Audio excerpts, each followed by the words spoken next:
Hey everyone, welcome back.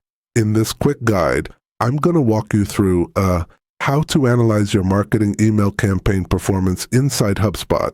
If you're trying to figure out what's working, what's not, and how to make your next email perform even better, this walkthrough will make it super clear.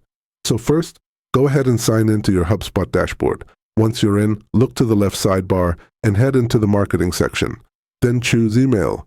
This is where all your campaigns live. I mean, all the ones you've sent. Next, pick the email you want to analyze. You can sort by newest or filter by campaign name if you've got a bunch. Click the email and it'll open the full performance dashboard for that message. Alright, so at the top, you'll see your core numbers. Things like total sends, delivered emails, opens, clicks, and bounces. These top-line stats tell you, whether people actually saw your email or interacted with it at all. Scroll down a bit and you'll hit the engagement breakdown.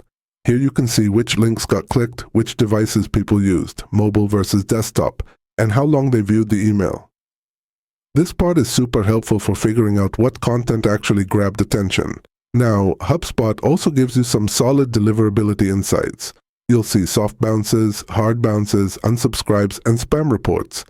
If these numbers look high, it usually means your list needs a little cleaning or the email might need some adjustments. Lastly, you can compare this email against your previous ones. HubSpot lets you switch between campaigns to see trends, like whether your open rates are going up or kind of slipping. Super helpful for long-term improvement. And that's basically how you analyze your marketing email performance in HubSpot.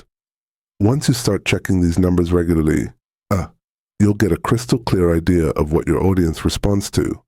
Thanks for watching, and feel free to check out the next guide if you want to level up your email strategy even more.